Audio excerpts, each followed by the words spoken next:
sampah di Indonesia tuh nggak akan selesai hanya dengan sebatas dibakar semua. Oke. Itu hanya memindahkan atau mengubah bentuk sampah menjadi bentuk yang lain tuh loh. Berani nggak kita melawan untuk mendorong industri lebih bertanggung jawab lebih kan gitu. Karena selama ini masyarakat yang sering disalahkan, bebannya ke masyarakat, bebannya ke Pemda.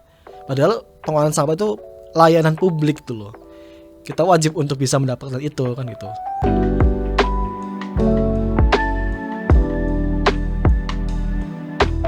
Selamat datang di Ruang Publik, saya Reski Novianto. Kali ini kami mengangkat tema Indonesia Darurat Sampah, Waste to Energy, Solusinya. Teman KBR, permasalahan sampah terutama di perkotaan kian bikin gerah. Beberapa Pemda seperti Tangerang, Yogyakarta, dan Bali buka tutup TPA karena tak sanggup lagi menanggung sampah baru. Indonesia Darurat Sampah sudah disuarakan dari dulu, tetapi belum ada perubahan signifikan soal tata kelola persampahan. Sekitar 65% dari total 481 TPA masih menerapkan open dumping atau penumpukan sampah di lahan terbuka. Total timbulan sampah 2025 diperkirakan mencapai 23 juta ton berdasarkan data sementara Kementerian Lingkungan Hidup. Dari jumlah tersebut, sampah yang terkelola hanya berkisar 35% atau 8,2 juta ton saja. Seluruh TPA juga diperkirakan bakal penuh atau over capacity pada 2028. Hal ini sempat disinggung Presiden Prabowo Subianto beberapa waktu lalu di hadapan para kepala daerah se-Indonesia dalam Rakornas Pemerintahan Pusat dan Daerah di Sentul, Bogor, Jawa Barat.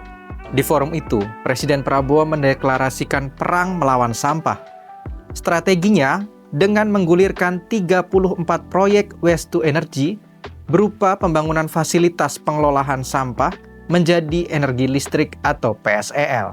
Lalu, apakah proyek tersebut adalah solusi darurat sampah? Kali ini di studio KBR sudah hadir bersama saya Zero Waste Campaigner Greenpeace Indonesia, Mas Ibar Akbar. Selamat siang Mas Ibar. Selamat siang. Ya, Mas ini pertama kali ya datang di KBR, khususnya di podcast Ruang Publik.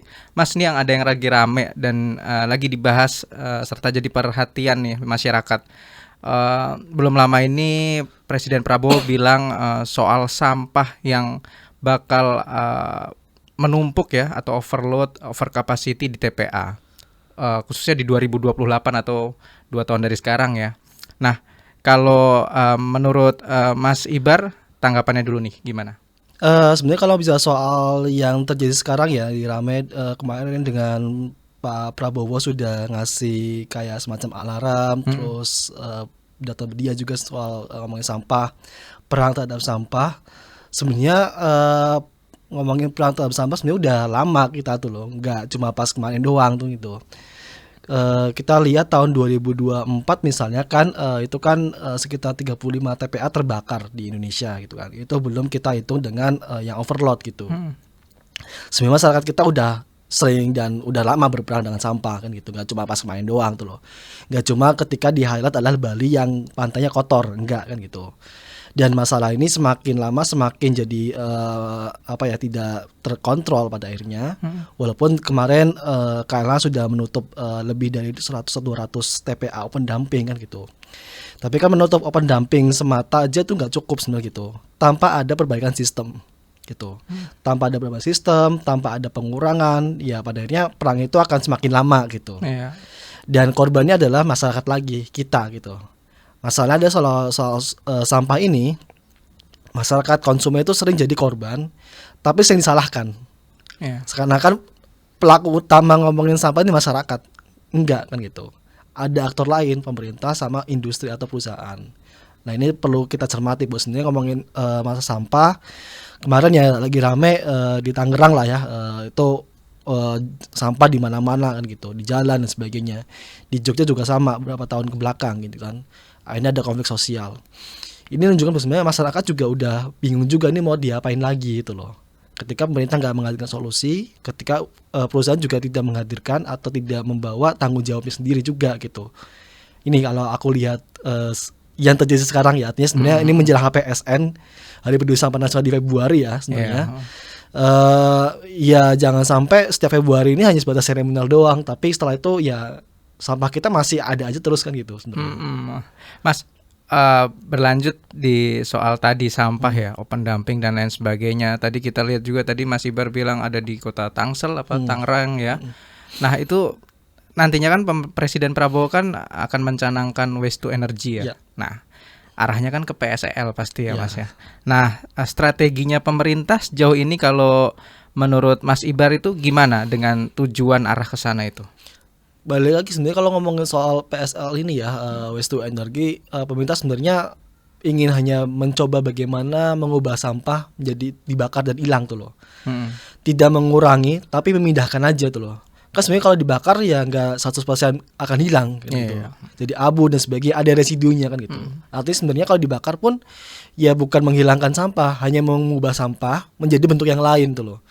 Ada treatment yang lain dan sebagainya ketika jadi residu. Ini jadi masalah juga kan gitu. Kita melihatnya perspektif pemerintah hanya pengen habis hilang ngomongin sampah ketika dihilir tuh loh. Tapi mereka lupa bahwa saya sebenarnya semakin banyak produksi sampah yang dihasilkan, itu juga akan mampu juga si teknologi ini kan gitu. Kita melihat kalau WTE ini kan pemikiran adalah soal bagaimana pasokan. Karena minimal 1.000 ton untuk menjalankan si teknologi ini kan gitu. Kalau perspektifnya adalah pasokan, artinya kita sebagai masyarakat itu dia akan didorong terus untuk menghasilkan sampah untuk memenuhi pasokan tersebut tuh loh. Ini bertentangan dengan mandat dari UU pengelolaan sampah kita, bahwa UU kita sebenarnya kan bicara soal pengurangan dari hulu. Undang-undang kita jelas loh sebenarnya ya mandatnya adalah pengurangan dari hulu dari awal tuh gitu.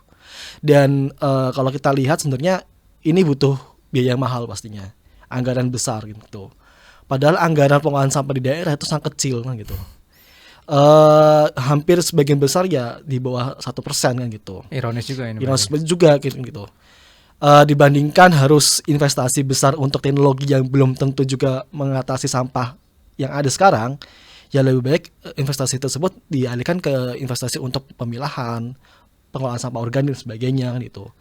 Ya data kita sebenarnya kan TPA kan sebagian besar hampir 40% itu kan sampah organik, sisa makanan. Nah ketika pemerintah mau menginvestasikan lebih untuk pengelolaan sampah organik, itu bisa mengurangi 40% beban di TPA gitu loh. Makanya bagi kita sebenarnya ngomongin WTE ini ya pendekatannya proyek, pendekatan teknologi, hanya sebatas ingin menghabiskan sampah yang terlihat, tapi tidak menghabiskan atau menyelesaikan masalah di akarnya kan gitu. Karena semakin banyak yang dibakar, kalau produksinya tetap ada, gak akan selesai itu loh. Kita hanya terpaku pada pasokan untuk memenuhi si teknologi ini, bukan pengurangan di awal ya gitu. Di hulu ya. Di hulu gitu. Nah sebenarnya Mas Ibar bisa nggak kasih perbandingan singkat nih ya, beda strategi antara menghilangkan sampah ya dengan tadi ya menghilangkan sampah mungkin di hulu atau mungkin tadi yang dihilir, lalu dengan cara pengelolaan sampahnya.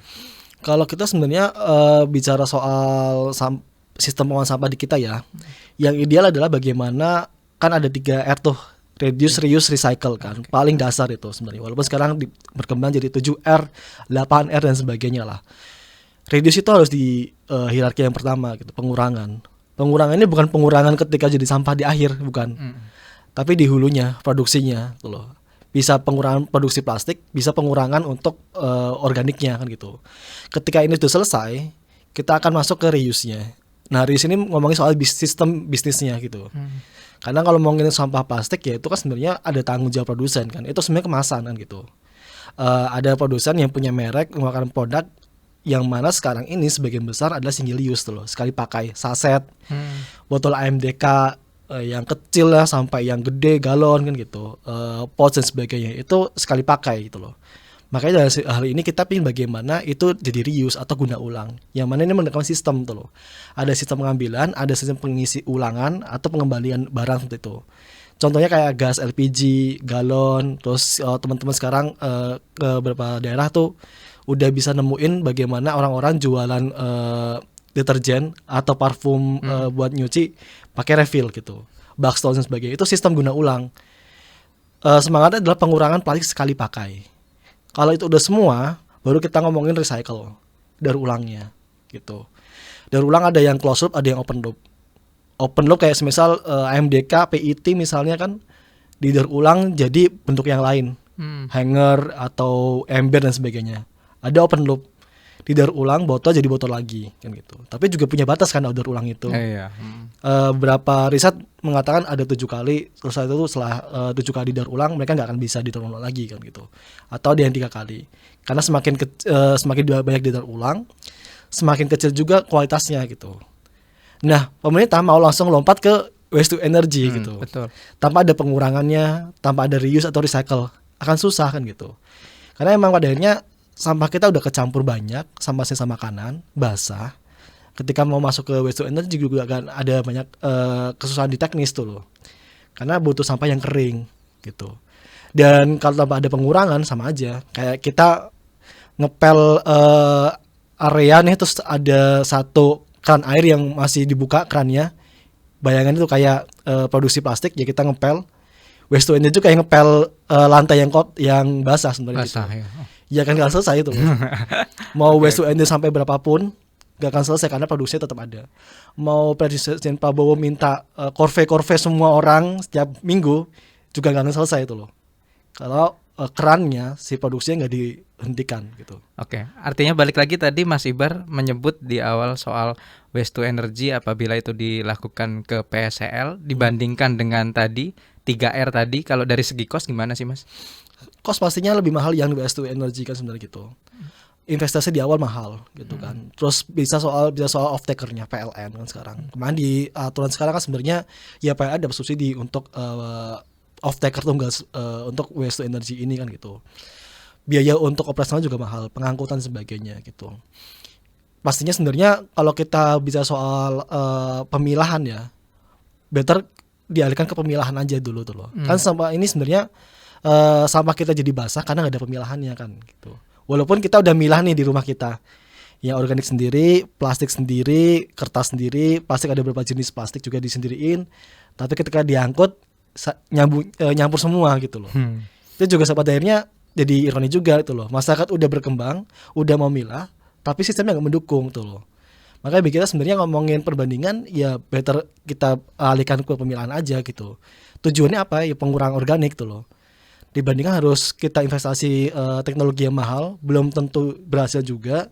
Kita bicara soal ini balik lagi soal emisinya juga. Mau nggak mereka terbuka soal emisinya, diuji di labnya kan gitu. Terus residunya mau nggak dicek aman atau enggak. Dan jangan sampai cuma 5 tahun sekali itu loh, harus dicek terus berulang terus kan gitu. Belum lagi kita bicara soal dampak ke masyarakat, ke lingkungan sekitarnya. Ini teknologi mau taruh di mana kan gitu. Kita bicara soal rorotan dari RDF kan gitu. Saat ini di Jakarta lagi rame kan. Kemarin bau lagi itu loh ternyata. Walaupun dibilang ini aman, nggak ada asapnya, nggak ada apa, tapi tetap aja bau kan gitu. Dan investasi untuk menanggulangi itu juga mahal juga kan gitu. Makanya sebenarnya bagi kita pendekatan pengolahan sampah berbasis teknologi yang katanya klaimnya ramah lingkungan itu pasti ada hal yang mahalnya pasti ada, biayanya pasti mahal, pengelolaannya pasti mahal. Ketika rusak itu seperti apa tanggung jawab pemerintah kan gitu. Makanya bagi kita sebenarnya ya jangan langsung lompat ke waste to energy, beresin dulu dasarnya dulu seperti itu. Lompat sana, lompat sini. Mas tadi juga sempat di-mention bahwa soal daur ulang, soal pemilahan itu kan sudah ada aturannya ya, menurut atau dasar aturannya sudah ada sebenarnya. Tapi kenapa sebenarnya dengan udah adanya dasar aturan itu tapi pemerintah tetap ngebet untuk WTE ke PSL?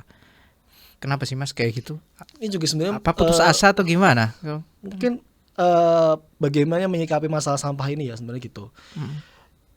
Undang-undang persamaan kita sebenarnya udah bagus, jelas lah sebenarnya mandatnya pengurangan pemilahan dari sumber, dan disitu juga dijelaskan peran sektor masyarakat itu apa, peran pemerintah itu apa, industri atau produsen itu apa perannya gitu. Cuma masalahnya ya pemerintah pingin instan tuh loh. Pendekatan pingin instan, bagaimana sampah ini udah hilang aja deh, pindahin gitu loh. Padahal yang instan tuh nggak baik, kayak mie instan gitu. Instan udah baik juga kan gitu. Semua halnya tuh sangat kalau kita melihat ya jangka panjang emang harus menempuh jalan pemilahan tersebut tuh loh. Tapi kan pemerintah pengen bagaimana sampah itu hilang tuh loh. Pandangannya kayak nih pantai kita kotor, bersihin deh. Padahal itu membersihkan bukan membersihkan, hanya memindahkan kan gitu. Clean up itu kan bukan membersihkan, hanya memindahkan. Bersih iya, tapi 2 hari ke depan kotor lagi itu loh. Jadi mindset pemerintah atau perspektif pemerintah masih memindahkan sampahnya, bukan membersihkan. Sekarang kalau pakai WTE misalnya itu hanya juga gak cuma memindahkan, mengubah bentuk sampah ke bentuk yang lain. Jadi sama B3 misalnya kan, residu dan sebagainya kan gitu. Maka sebenarnya bagi kita ketika pemerintah belum ada perspektif untuk ngomongin pemilahan dan bagian pengurangan akan susah tuh loh. Walaupun sekarang banyak aturan yang bagus ngomongin soal pembatasan timbulan. Kayak sebenarnya sekarang kan udah ada perda ini ya soal pelarangan plastik sekali pakai di 100 atau 200 lebih kabupaten kota. Ketika kita belanja ke retail, kita nggak dikasih kantong kresek gitu. Itu sebenarnya bagus. Itu ngomong pengurangan tuh loh. Karena itu mencegah sampah kresek. Kan beberapa juga udah mencegah bagaimana kita nggak pakai sedotan plastik atau sebagainya kan gitu. Itu juga satu instrumen regulasi yang bagus. Cuma nggak mau dijadikan aturan nasional itu. Apa itu Mas? Atau sebabnya? Ya pastinya ya kita bicara industri pasti mereka nggak mau kan gitu. Orang berapa kali misalnya kita lihat di Bali lah. Gubernur kan sudah mengeluarkan aturan bagaimana melarang AMDK di bawah 1 liter kan. Oh, iya, itu betul. bagus sebenarnya. Pernah itu dikeluarkan ya? Dikeluarkan kan. Artinya itu mengurangi mencoba mengurangi dan memprevent ya atau mencegah sampah AMDK tuh loh di bawah 1 liter. Tapi diprotes sama industri gitu kan. Dari pemerintah antar kementerian juga memprotes itu, kok bisa sih dikeluarkan aturan tersebut gitu loh. Ya baik lagi, berani nggak kita melawan untuk mendorong industri lebih bertanggung jawab lebih kan gitu. Selama ini aturannya adalah mendorong masyarakat bertanggung jawab, tapi bagaimana kita butuh aturan yang mendorong industri, produsen itu harus tanggung jawab lebih gitu loh. Nah, itu makanya mengapa sih getol banget pemerintah mau waste to energy aja, karena biar ya kemasan industri ini dibakar habis aja tuh, bukan dikurangin. Itu aja kan gitu. Mas, memang ya waste to energy ini kayaknya pilihannya final kayaknya, kayak kalau kita baca-baca kan kayak kita lihat pemerintah tuh kayaknya ya udahlah jalan terakhirnya ya kan biar cepet ya, cara kilat ya. Tapi kalau menurut Mas Ibar sendiri soal waste to energy ke PSEL, RDF dan lain sebagainya, apa nggak bobo proyek ya kayak gini? Jadi jatuhnya kok kenapa nggak di hulu aja gitu? Ya pastinya pendekatan proyek kan gitu, pendekatannya pastinya kan gitu. Ada dana tara di sini, terus bagian dari pemilahannya, pemilihan untuk sampahnya juga belum ada kan gitu. Pemilihan untuk siapa yang akan memegang kan gitu. Setransparan apa gitu nanti ke depan gitu. Apakah harus BUMN atau dari pihak swasta? Itu juga harus transparan gitu. Makanya bagi kita sebenarnya kalau pendekatannya masih milih waste to energy dan sebagainya, tetap aja ini hanya proyek aja kan gitu. Walaupun sudah ada yang berjalan kan di Putri Cempo di Solo sama di Surabaya gitu. Ya kita lihat juga progresnya seperti apa gitu. Ada nggak laporannya untuk bagaimana progres si waste to energy di jalan di Putri Cempo misalnya gitu. Teman-teman di kita Pertiwi misalnya di Solo, teman kita juga bilang bahwa sebenarnya ketika ada proyek waste to energy di Putri Cempo ini, teman-teman pemulung bahkan dilarang masuk tuh loh. Karena emang sampah-sampah yang masuk ke waste to energy atau proyek ini ya sampah-sampah yang baru tuh loh. Yang mana sebenarnya itu ada nilai sendiri buat teman-teman di pemulung gitu. Makanya bagi kita sebenarnya pendekatan waste to energy memang sebatas proyekan aja kan gitu. Bukan mengubah semua sistem gitu, enggak. Kalau mau ngubah semua sistem ya harus ada pemilahan dari sumber gitu. Harus ada regulasinya kan gitu. Mengapa regulasi yang mendorong untuk pengurangan dari sumber itu enggak dikebut? Kalau bicara soal waste to energy, ada investasi, ada proyek kan sebenarnya malah dikebut gitu loh.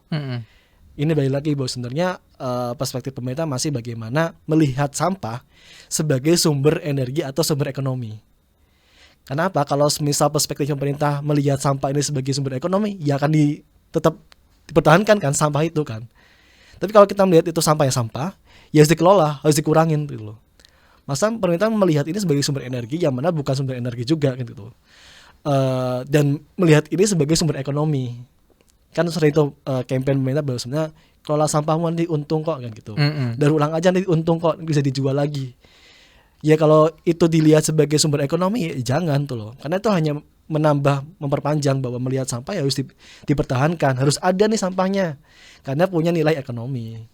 Ya, itu yang salah sebenarnya. Mas Ibar, Ya. kita kembali lagi ke yang tadi sempat Mas Ibar sebutkan ya, soal PSEL, waste to energy ya. Dan tadi kita lihat juga kan sebenarnya ada risiko dan dampak ya dari proses sampah menjadi energi ini. Seperti apa sih Mas Ibar?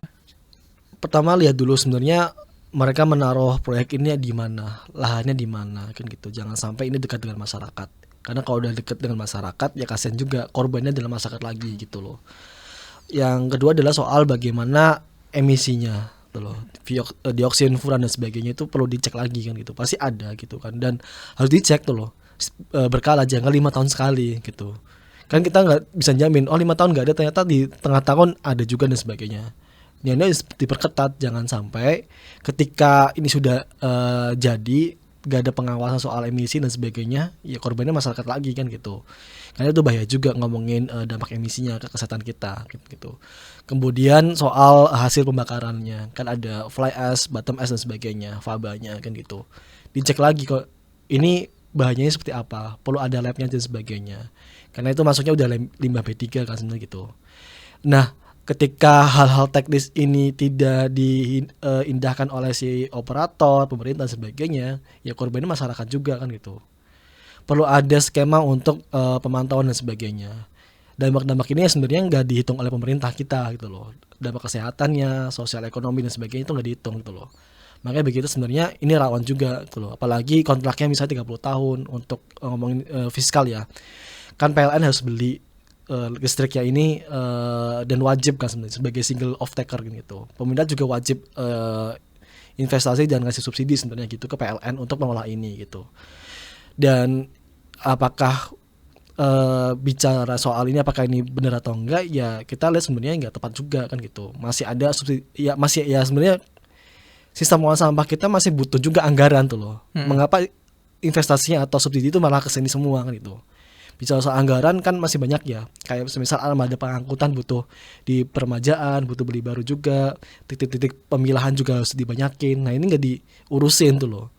Sebenarnya sama aja, investasi atau subsidi itu lari ke sana, tapi fasilitas untuk mendukung itu malah nggak dibenerin tuh loh. Ya sama aja juga tuh loh, tidak mengubah malah bikin dampak yang lebih buruk lagi gitu. Anggaran juga naik juga. Dan ya pada akhirnya darurat sampah tetap akan ada lagi sebenarnya gitu. Menurut kami ya sebenarnya gitu. Karena emang tadi ya ngomongin emisi, ngomongin investasi serta subsidi benar-benar nggak tepat sebenarnya bagi kita sebenarnya gitu. Dan sebenarnya kalau kita bicara dampak lainnya ya pada akhirnya Kemenkes harus hadir di sini. Ngomongin dampak kesehatan. Selama ini kalau ngomongin masalah sampah, dampak kesehatan sama-sama ini sangat tidak dilihat tuh loh. Padahal ini penting tuh loh. Kayaknya jauh padahal deket ya. Dan gak dilibatkan tuh loh. Makanya bagi kita sebenarnya ngomongin soal sampah perlu lintas kementerian. Kemenkes harus hadir di sini gitu loh. Ya kita harus lihat juga rorotan seperti apa kan gitu. RDF, warga kebauan dan sebagainya kan gitu. Perlu dicek gitu loh. Dampaknya seperti apa. Walaupun sebenarnya riset terkait dampak plastik ke kesehatan juga masih belum banyak kan itu, perlu dukungan juga. Tapi pada akhirnya sebenarnya ini masalah urgent tuh loh, harus kita dorong dan harus kita suarakan bersama gitu. Mas Ibar tadi juga nyebut ya kalau sebenarnya fasilitas atau sarana prasarana kita ya untuk mengolah sampah di daerah-daerah itu sebenarnya masih butuh perbaikan, butuh anggaran yang lebih ya. Tapi kenapa akhirnya pemerintah malah menganggarkan super jumbo ya untuk dihilir ini ke waste to energy? Kalau Mas Iban melihatnya apakah ini realistis atau sebenarnya kok begini? Karena memang pada akhirnya mereka melihat ini sebagai sumber ekonomi lagi kan, melihat ini setujuan kan. Ekonomi lagi. Melihat sampah sebagai ekonomi ya mereka kegas ke situ tuh loh. Makanya bilangnya ini ada investasi ke sini tuh loh. Ada yang mau investasi ke sini. Karena ya melihat itu wah ini ada sumber keuntungan yang baru nih, walaupun belum tentu juga untung atau enggak kan gitu. Untuk menjaga operasional aja sudah mahal kan operasionalnya sebagainya. Makanya sebenarnya bicara soal pemilahan terus untuk pengangkutan bagi pemerintah tuh nggak menguntungkan tuh loh. Makanya nggak diarahkan ke sana untuk investasinya, subsidinya dan sebagainya gitu. Padahal pengolahan sampah itu layanan publik tuh loh. Kita wajib untuk bisa mendapatkan itu kan gitu. Makanya bagi kita ya perspektifnya udah kembali lagi ekonomi dan uang. Padahal udah ada ya dasar aturannya. Ini suruh ngolah dulu masyarakat. Iya. Tapi sebenarnya apa sih Mas yang jadi kendala Pemda ini untuk, kan kayaknya kalau saya melihat ya itu hanya gerakan-gerakan aja yang 3R, tapi Iya. masyarakat kayaknya enggan untuk melakukan 3R itu. Apa sih sebenarnya kendala-kendala ini Mas kalau dari Greenpeace ngelihatnya Mas Ibar? Memilah itu sebenarnya butuh proses sebenarnya gitu. Butuh konsistensi. Nggak mudah aku akuin itu sebenarnya gitu. Karena pada dasarnya gini, masyarakat tuh susah memilah karena emang nggak diajarin gitu loh. Pemerintah nggak ngajarin itu. Yang ngajarin siapa? Komunitas pada akhirnya. Komunitas yang lahir dari masyarakat. Solusi mengolah organik pemilahan itu sebagian besar lahir dari masyarakat, bank sampah lah, komunitas, NGO, lembaga dan sebagainya kan gitu. Dan ketika mau diajarin, ketika nggak ada infrastruktur ya susah juga kan gitu. Kayak misal gini, satu area 2-3 rumah sudah memilah sampahnya, organiknya udah dikelola lah, jadi pupuk, jadi misalnya untuk tanaman mereka dan sebagainya kan gitu. Terus mereka udah milah, tapi mereka juga bingung nih, udah dipilah mau diapain lagi ya gitu.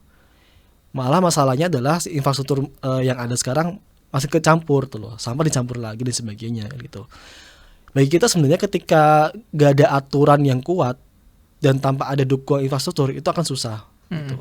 Aku ngasih contoh yang perda pelarangan plastik sekali pakai yang di beberapa daerah ini sebenarnya kan kresek kan dilarang untuk retail. Di awal aturan ini dikeluarkan ini akan susah. Retail juga susah, konsumen juga susah, kaget tuh loh.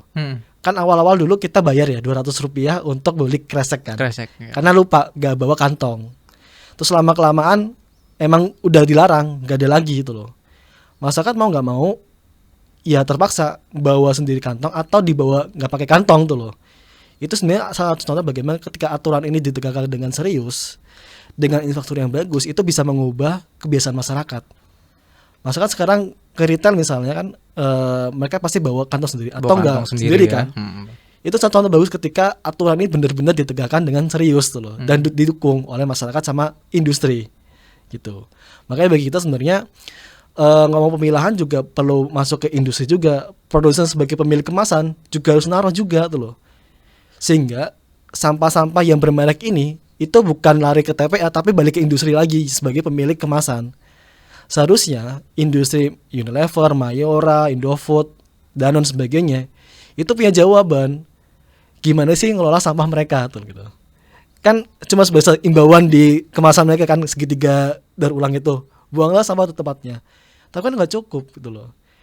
Mereka yang produksi seharusnya mereka tahu juga ini ngelola gimana kan gitu. Soalnya kita balik lagi ke teman-teman produsen ini, sampah saset ketika jadi sampah ini digimanain.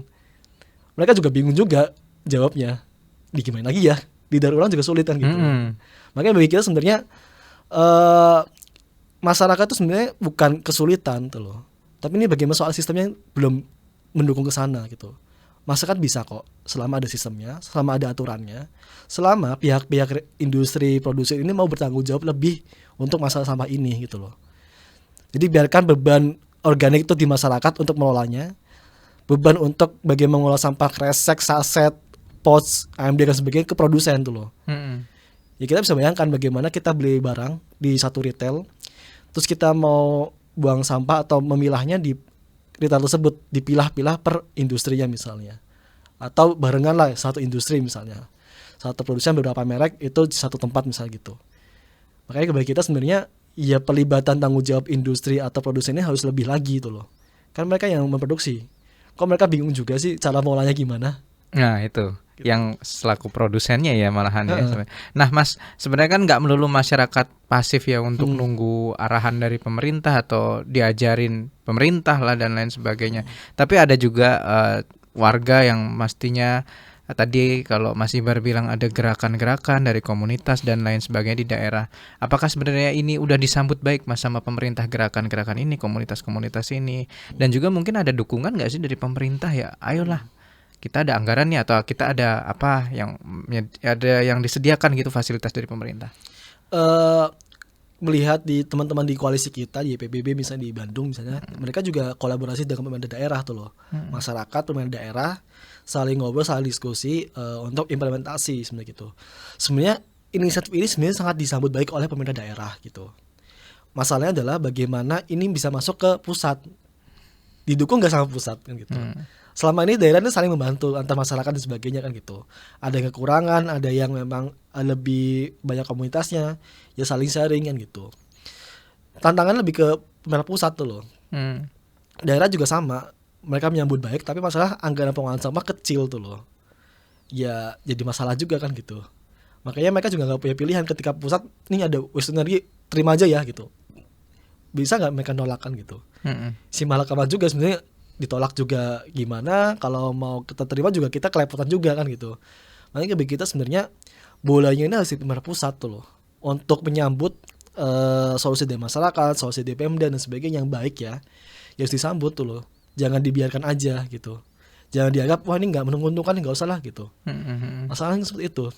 Oke, sebenarnya sudah ada ya gerakan-gerakan seperti itu atau kerjasama dari masyarakat dan Pemda yang kita lihat tadi di Bandung juga ya sebenarnya Mas Ibar. Tapi kalau dilihat lagi ya, tadi balik lagi berarti masalah soal anggaran dari pusat, tapi ternyata pusat mau kok menganggarkan untuk PSL, waste to energy. Nah ini agak aneh sebenarnya. Makanya sebenarnya kan political will seperti apa kan gitu. Ya kan kemarin KLH udah ngasih ini ya surat peringatan ke berapa ratus daerah ya untuk segera menutup open dumping kan gitu, ganti ke sanitary landfill lah sebagainya. Tapi apakah harus ditutup semua tanpa ada perbaikan sistematis tuh loh, itu masalahnya. Jangan sampai menutup open dumping ini sebagai himbauan yang sebatas ya emang gimmick aja gitu. Tapi harus dibenerin dulu sistemnya tuh loh. Bisa nggak pemerintah kita misalnya berani untuk mengubah tadi ya investasi subsidi ke waste energy ke yang lebih dasar dulu tuh loh. Kan balik lagi political will-nya sampai sejauh apa sih pemerintah kita kan gitu. Kan banyak kan aturan di Bali misalnya AMDK dilarang satu itu kan bagus. Bisa nggak itu dinaikkan lagi ke nasional kan itu, direplikasi ke daerah-daerah lain misalnya gitu. Ya itu baik lagi kan sebenarnya pemerintah kita masih melihat sampah itu sebagai sumber ekonomi, sumber uang, makanya harus dipertahankan gitu.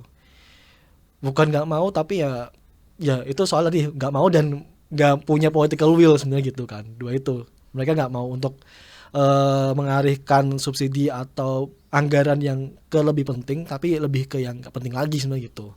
Dan itu juga terjadi di berbagai kebijakan seperti itu kan. Banyak sekali kebijakan sebenarnya ini perlu anggaran lebih besar tapi malah dialihkan ke kebijakan yang lebih ya sebenarnya nggak penting-penting amat kan gitu.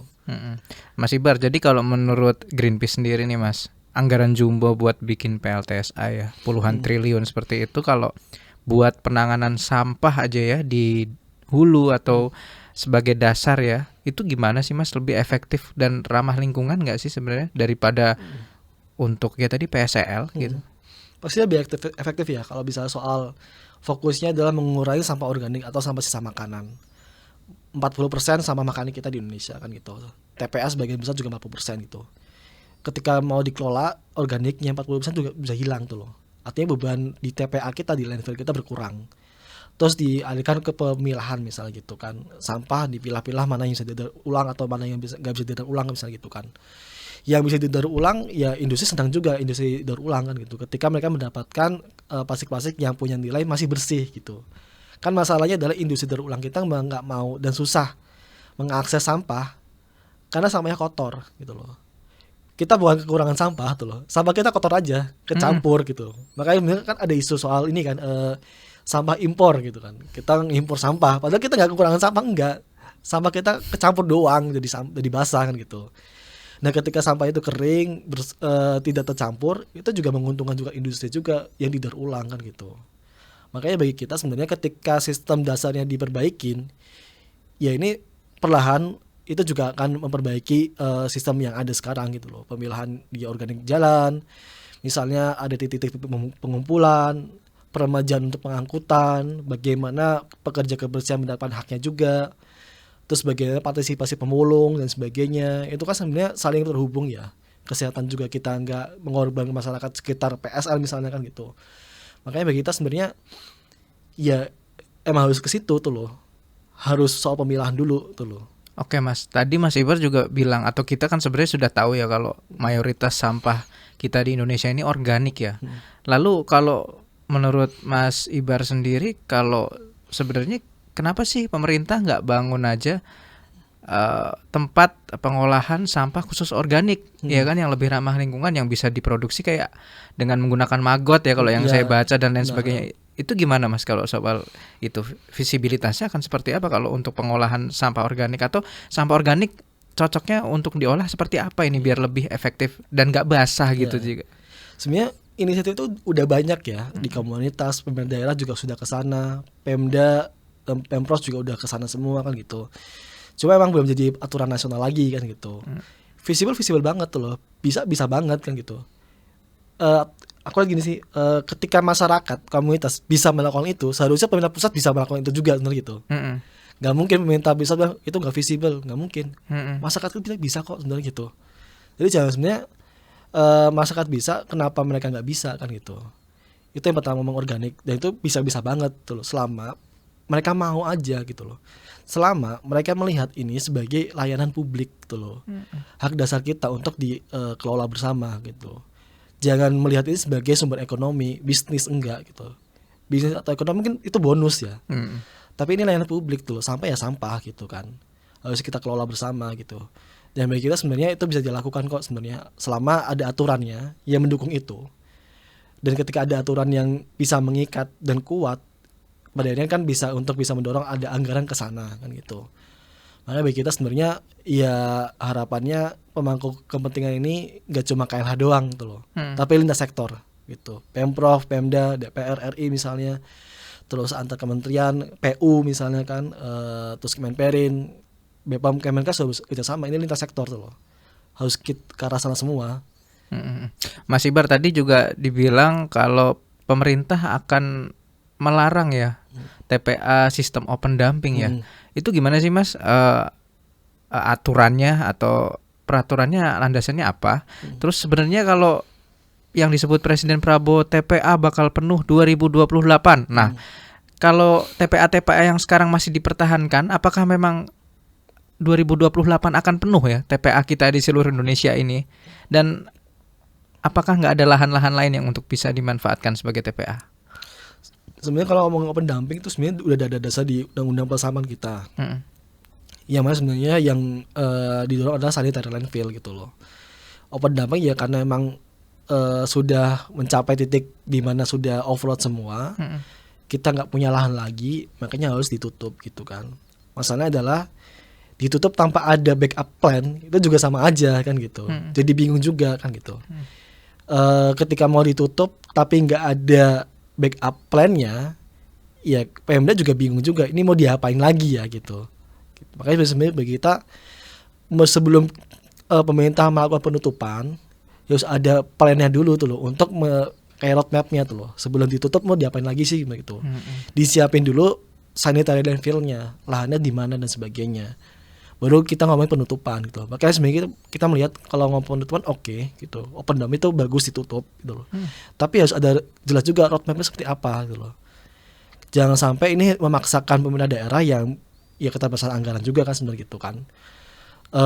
Disuruh langsung berubah singkat langsung ke sanitary landfill tuh loh. Dan ini harus ada prosesnya juga, nggak lama gitu. Dan soal bagaimana Pak Presiden Prabowo bilang 2028 kita akan overload semua, ya itu bisa terjadi gitu loh. Kemarin aja pas 2024 seingat aku 2023 ya TPA terbakar, overload, itu juga sering terjadi gitu kan. Artinya nggak cuma nunggu 2028, tahun ini pun bisa terjadi, tahun depan bisa terjadi, tahun 2028 juga bisa terjadi gitu loh. Ketika keran produksi sampah plastik itu nggak dihentikan, ketika nggak ada pemilahan, ketika tidak ada pengolahan sampah organik gitu. Itu sih Mas, jangan nunggu 2028 sebenarnya gitu. Tahun ini juga bisa sebenarnya. Oh iya, Mas Ibar, kalau kita bicara masalah sampah ini kompleks berarti ya, dari awal sampai akhir. Nah, tadi juga dibilang kalau sebenarnya kalau ini TPA penuh, kita ya udah lakukanlah pengubahan sampah menjadi energi. Nah, sebenarnya roadmap yang ada itu sebenarnya gimana sih Mas, roadmap atau peta jalan kita itu dalam pengelolaan sampah? Apa memang ujuk-ujuk langsung udah opsi terakhir kita buat sampah menjadi energi aja gitu atau gimana? Ya, ini juga kompleks banget nih Mas sebenarnya bisa soal roadmapnya ya. Wah, kompleks ini benar. Di UU Persampahan kita sudah jelas ya sebenarnya pemilahan, pengurangan dan sebagainya, tanggung jawab juga sama gitu kan. Terus di Permen LHK 75 juga ngomongin tanggung jawab produsen gitu kan. Jangan sampai sebenarnya kalau bicara soal roadmap juga kita masih mencari lagi sebenarnya ini arahnya kemana kan gitu. Kan singkat aku emang targetnya adalah pengurangan 30%. Kalau di Permen LHK itu 30% pengurangan sampah di tahun 2029. Itu tanggung jawab produsennya. Di beberapa aturan lain targetnya 75% pengurangan gitu kan. Jadi kayak masing-masing kementerian punya target sendiri tapi nggak sinkron tuh loh. Oke. Berarti. Terus baseline-nya seperti apa? Yang dikurangi itu yang seperti apa? Apakah sampah yang diproduksi tahun ini atau yang tahun berapa kan gitu? Apakah pengurangan yang di TPA atau ketika selama pengumpulan gitu loh. Makanya bagi kita sebenarnya ini perlu duduk bersama melihat pengurangan itu sebenarnya mau diapain lagi gitu loh. Targetnya seperti apa? Apakah pengurangan yang jadi hilir atau di hulu gitu loh. Kan beda pendekatannya kan gitu. Kalau di hilir berapa persen, targetnya berapa gitu kan. Makanya bagi kita sebenarnya kita ya perlu antar dinas kementerian ngobrol lagi gitu loh. Target Kemenperin seperti apa? Apakah KLH punya target 70% misalnya pengurangan sampah dari industri, dari produsen, ini ganggu nggak dengan Kemenperin gitu. Makanya bagi kita sebenarnya perlu roadmap yang jelas sih sebenarnya, karena saling bertumpu dan datanya juga simpang siur tuh loh. Kita kan lihat SIPSN kan sebenarnya kan ada data itu ngomongin sampah berapa persen dan sebagainya kan gitu. Tapi apakah itu data yang valid atau enggak? Ya kita harus tanya lagi itu loh, transparansinya kan gitu. Atau juga Permen LHK ngomongin transparansi progresnya juga masih setengah-setengah kan gitu. Belum terbuka ke masyarakat juga kan gitu. Makanya bagi kita roadmap yang jelas itu harus ditentukan dulu roadmapnya apa, pengurangan di hilir atau di hulu gitu loh. Kalau ngomongin target pengurangan di hulu itu belum ada tuh loh. Belum ada komitmen ke sana. Tapi kalau ngomongin target pengurangan di hilir ada gitu. Di LHK misalnya 30% tadi ya, LHK 75 misalnya, di yang lain juga 30%, terus yang lain juga ada 75% tuh loh. Tapi transparansi angka itu bisa nggak dibuka tuh loh. Kan selama ini kita terpaku dengan angka persen-persenan itu. Apakah itu sebanding dengan apa yang kita lihat di lapangan gitu. Jadi dengan ketidakjelasan roadmap atau peta jalan pengelolaan sampah di negara kita ini bikin tiap tahun ada aja ya Mas masalahnya ya. Benar. Terus sebenarnya kalau dengan ketidakjelasan roadmap pengelolaan sampah di negara kita ini, kalau Mas Ibar tadi bilang sebenarnya kita harus duduk, pemerintah harus duduk bareng, dalam hal ini kementerian lembaga. Kendalanya apa sih Mas untuk dari kementerian lembaga ini untuk bahas sampah aja kayaknya sulit, sehingga akhirnya ya udah waste to energy. Nah, kenapa Mas? Ini sebenarnya apakah ya aku yakin sebenarnya antar kementerian ngobrol ya, ngomongin soal sampah ini ya, PU lah, terus Kemenperin, KLH dan sebagainya gitu kan. Tapi apakah satu visi kan gitu? Selama ini kan ketika ada aturan soal pelarangan plastik sekali pakai selalu diprotes dari industri, bahwa mereka bilang kita kekurangan sampah plastik sebenarnya kalau dibandingkan dengan Singapura misalnya gitu kan. Ya faktanya emang banyak banget sampah kita kan gitu. Melihat apakah yang didorong ini benar-benar pengolahan sampah atau ya pengen mempertahankan ekonomi aja kan gitu. Karena kalau semisal kita mempertahankan ekonomi itu terus menerus untuk memproduksi kemasan plastik sekali pakai tanpa ada pengolahan yang jelas, ya sama aja. Yang rugi siapa? Kita juga, masyarakat dan pemerintah juga kan gitu. Kelabakan juga ketika TPA overload, tuh sampah pantai kita isinya sampah, kebakaran TPA dan sebagainya kan gitu. Maka sebenarnya bagi kita sebenarnya visinya seperti apa tuh loh. Makanya butuh roadmap tadi. Roadmap ini sebenarnya mengarahnya apakah pengurangan di hilir atau di hulu tuh loh. Ketika ngomongnya pengurangan di hulu, pengurangan atau pembatasan produksi plastik dari awal, itu apakah mau kementerian yang lain gitu kan. Walaupun kita bilang yang enggak 100% dikurangi semua, enggak. Kurangin dulu yang sampah-sampah yang plastik-plastik yang sulit didaur ulang misalnya. Diidentifikasi mana sih plastik-plastik yang kira-kira susah didaur ulang, yang bahaya dan bisa kita kurangin. Itu dulu. Baru kita lihat lagi, oh mana sih kemasan-kemasan bisa kita kurangin lagi. Misalnya styrofoam lah gitu. Oh ini styrofoam bisa kita kurangin nih produksinya. Pelan-pelan aja gitu loh. Yang penting jelas ada roadmap pengurangannya dari hulu gitu loh. Karena kalau misalnya pengurangan dari hulu yang nggak ada, fokusnya di hilir, ya sama aja. Pendekatannya proyek-proyek lagi itu loh. Proyek lagi. Cari Ekonomi teknologi mana sih yang bisa menghabiskan sampah yang udah ada di hilir nih, gitu kan. Cari lagi mana sih proyek yang bisa membakar semuanya kan gitu. Ya, oke Mas Ibar, tadi kita bahas soal roadmap. Sebenarnya roadmap itu berarti masih, kalau ya saya melihatnya mungkin sebagai awam, wah membacanya masih belum jelas ya arahnya, berarti kita kemana, yang ada yang A, B aturannya. Cuman ada yang menarik, di tahun lalu atau 2025 pemerintah membentuk Satgas Pengelolaan Sampah. Kalau hasil pengamatan Mas Ibar di Greenpeace sendiri soal kinerja Satgas yang dibentuk tahun lalu ini gimana sih Mas? Terakhir aku cek beritanya pertengahan tahun lalu. Jadi untuk progres seperti apa aku belum lihat gitu. Karena aku cek lagi beritanya ya berita resminya doang, tapi berita untuk kinerjanya saya belum menemukan itu tuh loh. Makanya aku belum bisa melihat. Walaupun mungkin apakah mereka bersama dengan KLH atau apa, ya harapannya seperti itu aku ya. Harapannya mereka bekerjasama dengan KLH, Badan Lingkungan Hidup dan sebagainya untuk ngomongin sampah. Tapi untuk apakah ada kinerja atau enggak, aku belum bisa jawab. Karena berita yang aku lihat belum ada tuh loh. Oh berarti belum ada yang tampil di permukaan nih, kira-kira apa nih kinerjanya si Satgas ini sebenarnya pengelolaannya? Ya, saya juga belum tahu juga mengapa harus dibentuk kan gitu. Oke. Apakah kita kekurangan Satgas? Apakah kementerian atau lembaga badan yang ada kurang atau ya bagaimana ya? Mengapa harus dibentuk? Dan apakah kekurangan?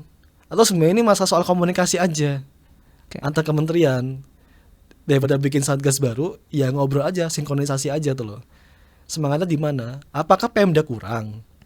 Apakah teman-teman di DLH kurang? Apa sebenarnya teman-teman komunitas kurang kan gitu? Mengapa harus dibentuk Satgas tuh loh? Urgensinya apa? Tujuannya apa? Terus ini ke depan seperti apa? Transparansinya seperti apa?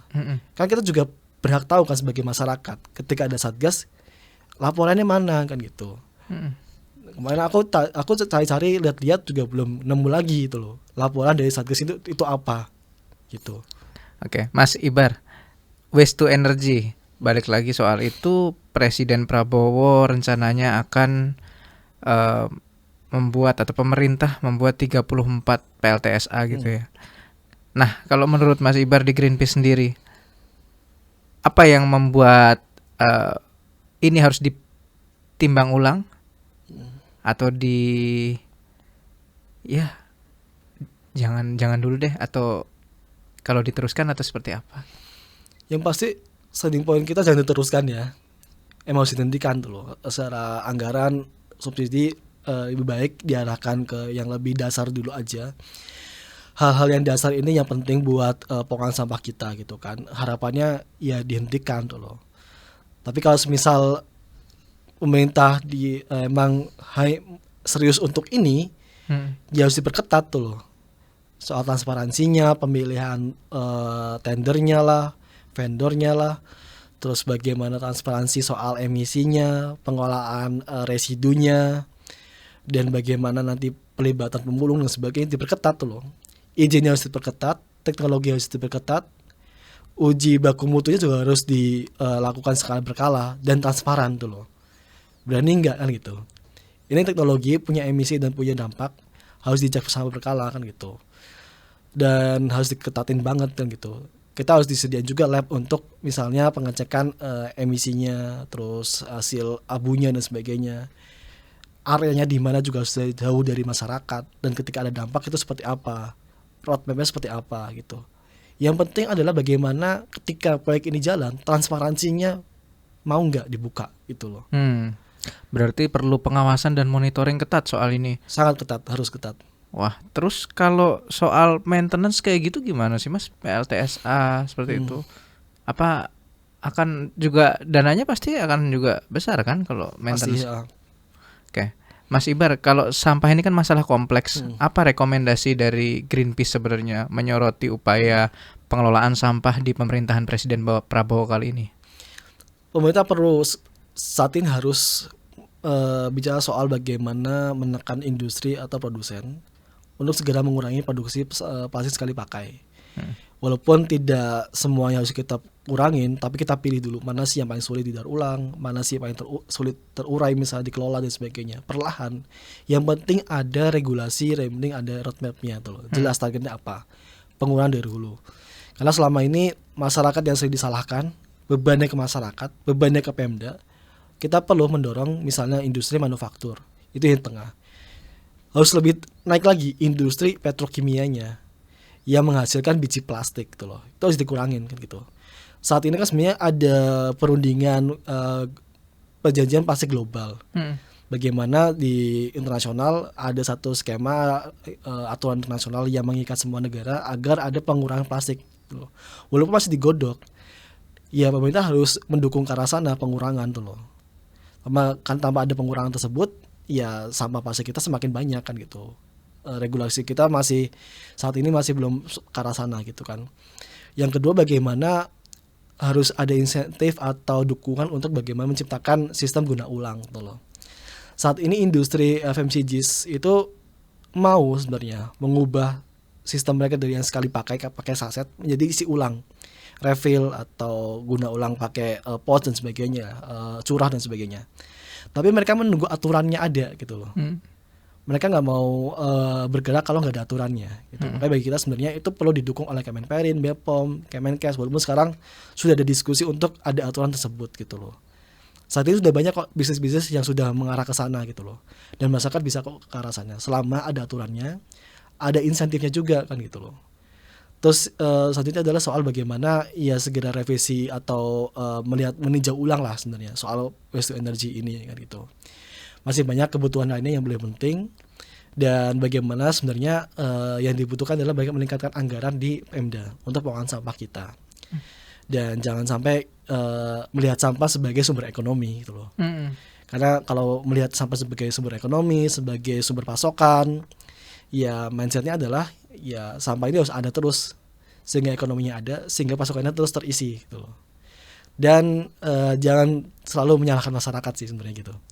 Masyarakat itu sering berantem sebenarnya ketika darurat sampah, saling menyalahkan, tapi saling jadi korban juga sebenarnya gitu.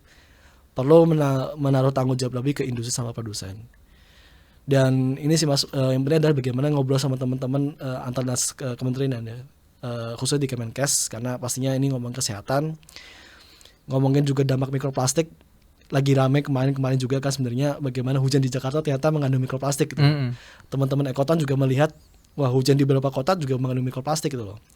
Greenpeace sama Fakultas Kedokteran UI juga melihat di tubuh kita ada mikroplastik juga tuh loh, di darah, urin, feses misalnya itu kan. Dan ini juga perlu kita dorong lebih lanjut, riset-riset mengarah ke sana sehingga kita tahu bahayanya itu apa sih mikroplastik ini gitu loh. Karena plastik ini udah di mana-mana. Jadi ke depan pastinya berbahaya buat kita dan anak cucu kita sih sebenarnya itu.